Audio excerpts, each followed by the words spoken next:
It happened in front of everyone, under the harsh cafeteria lights, with trays crashing and gasps filling the air. A single slap echoed louder than the noise of 100 voices. The new girl stood frozen, her cheek red, her lunch spilled across the floor. The boy who hit her, known for his swagger and cruel jokes, was smirking. But that smirk wouldn't last long. What happened next would turn the entire school upside down. Within seconds, the bully would be the one trembling, his pride shattered in front of everyone. No one could have predicted it. No one could have imagined the lesson that was about to unfold, a lesson about respect, humanity, and the real cost of hate. Watch until the end, you won't believe how it ends. Wait a second, tell us where you're watching from in the comments. And don't forget to subscribe for more powerful stories like this. Maya had just moved to town, a quiet suburb where everyone already knew everyone.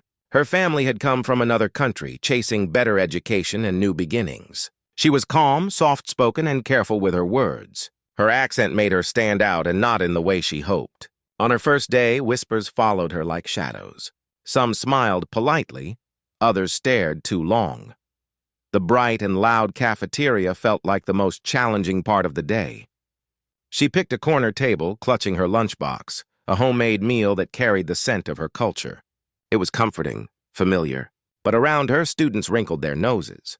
She heard the sneakers, the laughter that wasn't kind.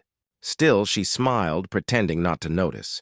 What Maya didn't know was that her strength, her quiet dignity, would soon be tested in a way she could never have imagined. Something ugly was brewing, and it would strike fast. The bully's name was Ryan. He was the kind of kid who thrived on attention. Captain of the football team, friends in every corner, and a reputation for joking around. His jokes, though, had a target, and lately that target was Maya. It started small. I imitate her accent and mock the food she brought. "What is that smell?" He'd say loudly enough for the whole table to hear. Others laughed, some out of fear, some just to fit in. Maya kept her head down, her hands trembling slightly each time. But she never reacted. That silence made him angrier. Days turned into weeks.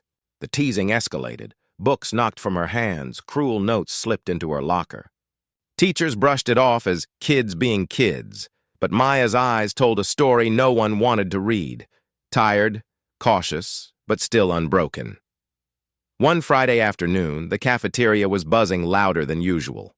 Ryan saw her again, sitting quietly, eating her homemade food. He walked up with his friends behind him. He made another joke, expecting laughter. Maya ignored him. That silence, it burned. Then it happened. The sound of a slap cut through the air like thunder. Her tray hit the floor. The cafeteria froze. Everyone stared. For a second, even Ryan didn't move. His hand still mid-air, his face frozen between pride and panic. Maya didn't cry. She just looked at him, steady, calm, almost sorry for him, and then something no one expected. Ryan's chest tightened. His knees buckled. He gasped, clutching his stomach, and within seconds he was crying, right there, in front of everyone. The same boy who'd humiliated her was now breaking down, trembling like a frightened child. The room went silent. You could hear the hum of the vending machines and the soft clatter of a dropped fork.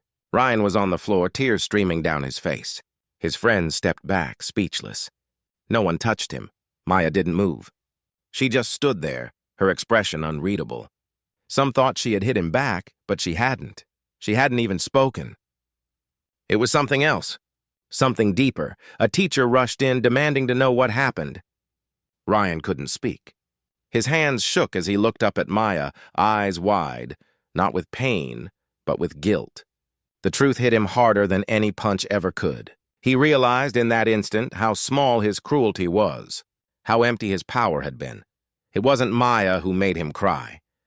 It was the mirror she had unknowingly held up to him, the reflection of what he'd become. A coward hiding behind laughter, finally stripped of his armor. The incident spread through the school like wildfire. Everyone had seen it, how the bully fell and the girl stood tall without lifting a finger. The administration launched an investigation. Teachers who had once turned a blind eye began speaking up. For the first time, conversations about racism, bullying, and empathy filled the halls. Ryan was suspended. But what hurt him most wasn't the punishment. It was the silence from his friends, the looks of disappointment from people he once impressed. His reputation was shattered in one afternoon. Maya transferred schools soon after. Some said she left to escape the attention. Others believed she had already made her point. But her story didn't fade. It sparked change. Students started calling out cruelty, protecting newcomers, and challenging the jokes that once went unchecked. Ryan, years later, would admit that day broke him and rebuilt him. Sometimes it takes losing everything to see who you finally become. And Maya? She became a symbol of quiet strength, a reminder that dignity doesn't always shout. Sometimes it simply stands its ground and lets the truth do the talking. How many more Mayas will it take before we learn that silence in the face of hate is not peace, it's permission? Comment below, which country and city are you watching from? Take care.